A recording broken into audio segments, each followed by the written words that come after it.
किसी को नहीं था कारण हमें दुए दुए को भल पाउछु बाबा भाई ऑलरेडी तो निष्पत्ति नहीं सारिछु या पोरे भी तो मैं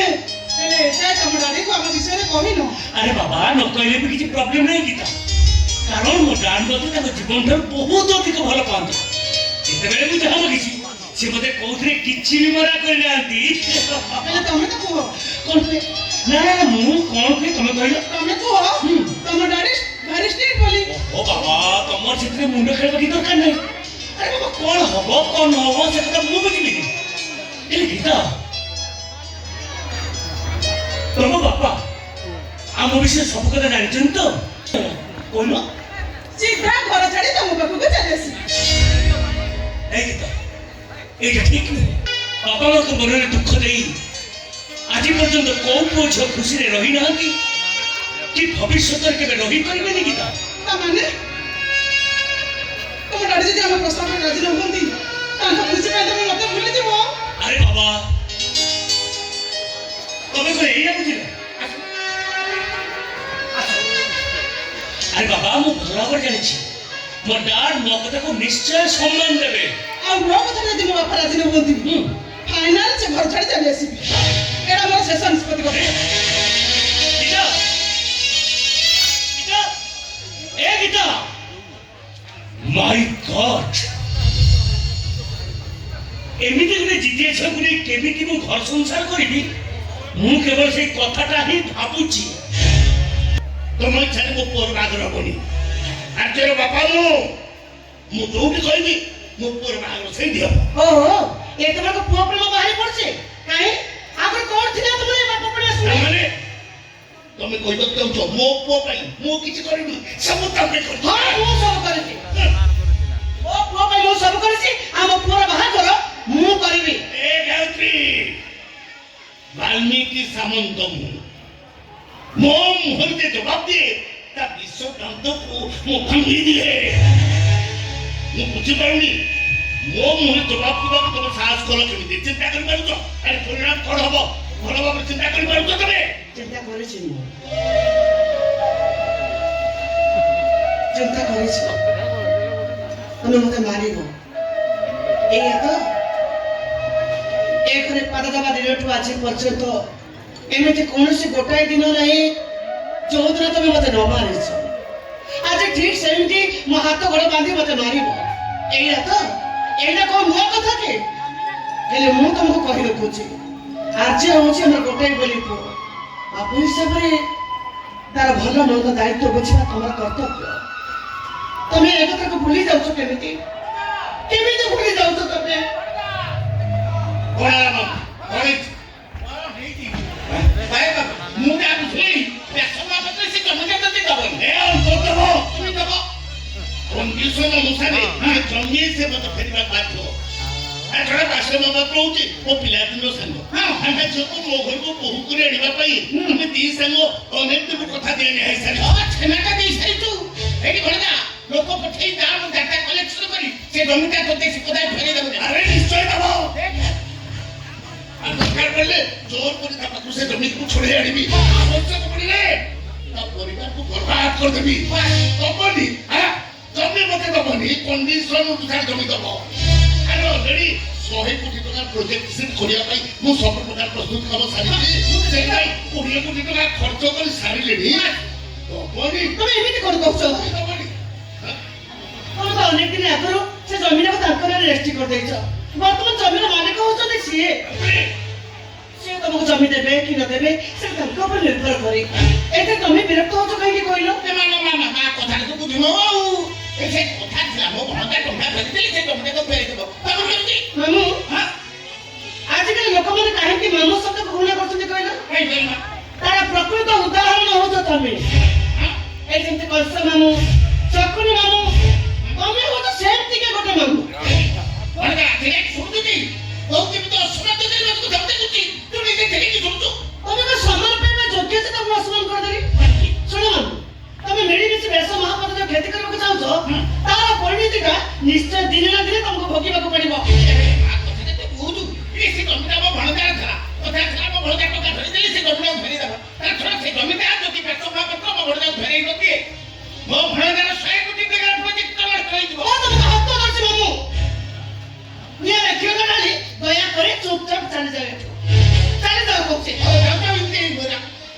ଚାଲିଛ କାହିଁକି ଠିଆ ରହିଲ ଶୀଘ୍ର ଯାଅ ଏଠୁ ଯାଉଛି। ବାବା ମୁଁ ଯାଉଛି ପଳେଇ ବହୁ ରାଜିଲାଣି ମୁଁ ପଛେ ଆସିଲେ ମାମୁଁ କଥା ଦେଖ ମୁଁ ତମକୁ ହାତ ଯୋଡ଼ି ଅନୁରୋଧ କରୁଛି ତମେ ସେ ଅବାଟରେ ପାଦ ଦିଅନି ଯଦି ତମେ ଅବାଟରେ ପାଦ ଦବ ଆମ ପିଲାର ଭବିଷ୍ୟତ ନଷ୍ଟ ହେଇଯିବ ମୁଁ କଣ କହୁଥିଲି କି ତମେ ଏବେ ବ୍ୟାସ ମହାପାତ୍ର ପାଖକୁ ଯାଇ ତାଙ୍କୁ ବୁଝାସୁଝା କର ଯଦି ସେ ଭଲରେ ଭଲରେ ଜମିଟା ଦେଇଦେଲେ ତ ଭଲ କଥା ଯଦି ନଦେଲେ ତୁମ ରାଗିବାର କିଛି ଆବଶ୍ୟକତା ନାହିଁ ଥାଉ ଥାଉ ମତେ ଆଉ ବୁଝିବାର କିଛି ଆବଶ୍ୟକ ନାହିଁ ତମ କହିବାର ଉଦ୍ଦେଶ୍ୟ ମୁଁ ଭଲ ଭାବରେ ବୁଝି ସାରିଲି ଏପର୍ଯ୍ୟନ୍ତ ସେ ବ୍ୟାସ ମହାପାତ୍ର ପ୍ରତି ତମ ଦୁର୍ବଳତା ଅଛି ଭୁଲି ପାରୁନ 100 କୋଟି ଟଙ୍କାର ମୋର ପ୍ରୋଜେକ୍ଟ ନଷ୍ଟ ହୋଇଯିବ ସେଥିପାଇଁ ତମ ଚିନ୍ତା ନାହିଁ ସେ ବ୍ୟାସ ମହାପାତ୍ର ପ୍ରତି ତୋ ଛୁଡ଼ି ପଡୁଛି କଣ ପାଇଁ ତୁମେ ଘରେ କବାଟ ଦେବ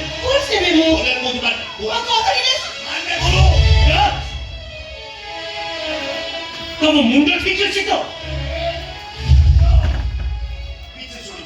କିଛି ଶୁଣିବିନି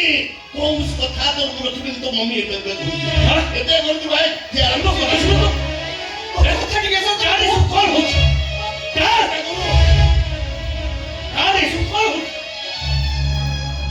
କଣ ହଉଛି ସବୁ ମୁଁ ଜନ୍ମ ହେଲା ଦିନ ଠାରୁ ଦେଖି ଆସିଛି ତମେ କେବେ ମମି କି ଭଲ ପାଇନ କି ହସି ହସି ମତେ କଥା ବି ହେଇନ ବରଂ ତାପରୁ ତମେ ଅନେକ ଥର ହାତ ଉଠେଇଛ ତମର ଯଦି ମମି କି ଭଲ ପାଇବା ନଥିଲା ହସି ହସି ମତେ କଥା ହବାର ନଥିଲା ତାହେଲେ ତମେ ତାକୁ ବାହା ହଉଥିଲ କାହିଁକି ଭୁଲ କରିଛି ତ ମମିକୁ ଭାଇ ଜୀବନରେ ଗୋଟେ ମସ୍ତ ବଡ ଭୁଲ କରିଛି ମୁଁ ତମେ ତମ ଜୀବନର ମସ୍ତ ବଡ ଭୁଲ କରିଛ ନା ମମି ତମକୁ ବାହା ହେଇ ତା ଜୀବନରେ ସେ ମସ୍ତ ବଡ ଭୁଲ କରିଛି କଣ ହଉଛି ସବୁ ମୋ ମର୍ଜ ବାପୁଛୁ ପୁଇ ବାପ ମର୍ଜ ବାପୁଛୁ ତରକାରୀ ଆପଣ ପୁଅ କହିବାକୁ ଆପଣ ଟିକେ ଲାଜ ଲାଗୁନି ନା ଛୁଆଟି ବେଳୁ ଆଜି ଯାଏ ମତେ କେବେ ପୁଅ ବୋଲି କହି କୋଳେଇ ନେଇଛ ଅଯଟକରେ କୋଳକୁ ଟାଣି ଦେଇ ମତେ କେବେ ସ୍ନେହ ଆଦର କରିଛ ରୋଗରେ ପରି ଛଟପଟ ହଉଥିଲା ବେଳେ ମୋ ପାଖରେ ବସି ମୋ ମୁଣ୍ଡକୁ କେବେ ଥର ତମେ ଆଉଁଛି ଦେଇଛ କିଛି କରିନ ନା କିଛି କରିନ ତମେ nothing done nothing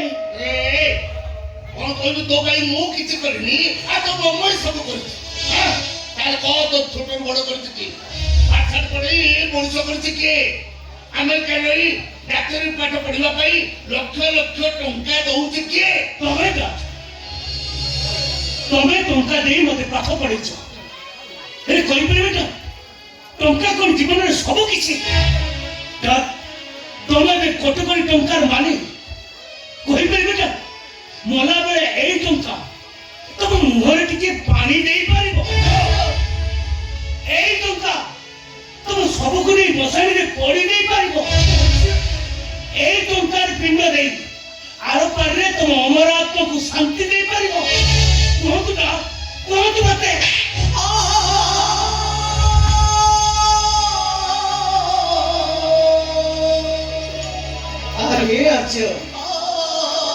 तो କାହାକୁ କଣ କହି ଯାଉଛୁ ମୋର ଏଠି ସାମ୍ନାରେ ତୋ ବାପାକୁ ତ ଏମିତି କଥା କହି ପାରୁଛୁ ଆରେ କିଛି ନହେଲେ ବି ସିଏ ପୁରା ତୋ ବାପା ତୋ ଜନ୍ମଦାତା ତୁ ତାଙ୍କୁ ଏମିତି କଥା କହି ପାରୁଛୁ କେମିତି ପାରୁନି ରେ ମମି ତୋ ଦୁଃଖ ଦେଖି ଜମାରୁ ମୁଁ ସହି ପାରୁନି ଛୁଆଟିଏ ହେଇଥିଲି କିଛି ବୁଝି ପାରୁନଥିଲି କିଛି ଜାଣି ପାରୁନଥିଲି ଆଜି ମୋର ବୁଝିବାର ବୟସ ହେଇଯାଇଛି ଯେତେବେଳେ ତୋ ପ୍ରତି ହଉଥିବା ଏତେ ବଡ ଅନ୍ୟାୟ ଦେଖି ମୁଁ ସହି ପାରିଥାନ୍ତି କେମିତି ତୁ କହ ଆରେ ପାଗଳା ମୁଁ କେମିତି ସହୁଛି ଏ ଘରେ ପାଦ ଦବା ଦିନଠୁ ଆଜି ପର୍ଯ୍ୟନ୍ତ ସବୁ ଦୁଃଖ ଯନ୍ତ୍ରଣାକୁ ମୁଁ ତ ସହି ଆସୁଛି ତୁ ସହିପାରିବୁନି କାହିଁକି ସହିପାରିବୁନି ତୁ ମୋରି ପରେ ତୁ ବି ସହିଯା ହେଲେ ତୋତେ ଆଉ ମୁଁ ଦୁଃଖ କଷ୍ଟ ସହିବାକୁ ଦେବିନି ଲୋ ମମି ଦେବିନି ତତେ। ଏ ମାତୃଭକ୍ତ ପୁତ୍ର ଆରେ କଣ କରିବୁ କଣ କରିବୁ ବାପୁ ମାରିବୁ ବାପୁକୁ ମାରିବୁ ମାରିବାର କଥା ହେଇଥିଲେ କୋଉ ଦିନରୁ ଏସବୁ କାମ ସରନ୍ତାଣିଟା। ଆଜି ଯାଏ କଥା ଯାଇ ନଥାନ୍ତା। ଦିନେ ହେଲେ କେବେ ମତେ ପୁଅର ସ୍ନେହ ମମତା ଦେଇନ। ମୁଁ ତୁମକୁ ଭାବି ନେଇଛି ପିତା ଧର୍ମ ପିତା ସ୍ୱର୍ଗ ପିତା ହି ପରମ ତପ ପିତରି ପ୍ରୀତିମାପନ୍ନେ ପ୍ରିୟନ୍ତେ ସର୍ବଦେବତା।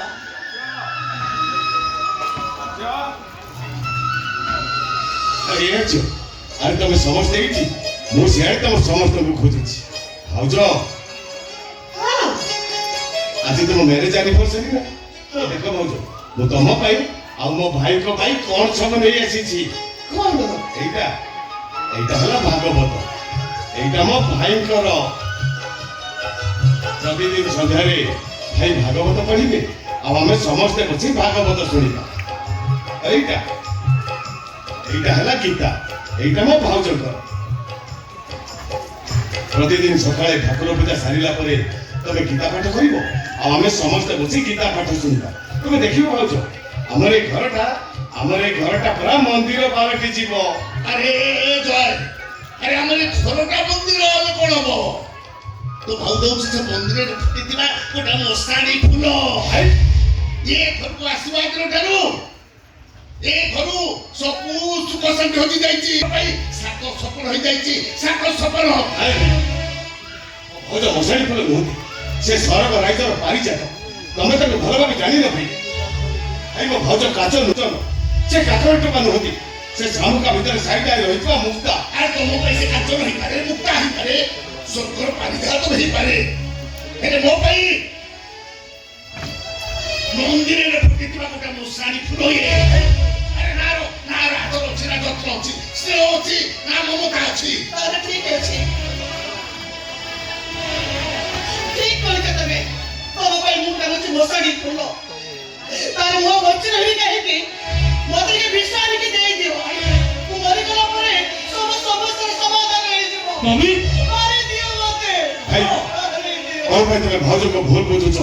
ସେ କଥା ମୋର ଜାଣିବା କିଛି ଦରକାର ନାହିଁ। ହେଲେ ମୁଁ ତମକୁ ହାତ ଯୋଡ଼ି ଅନୁରୋଧ କରୁଛି ଏ ପରିଣତ ବୟସରେ ତମେ ଦି ଜଣ ପରସ୍ପରକୁ ଭୁଲ ବୁଝ। ତମେ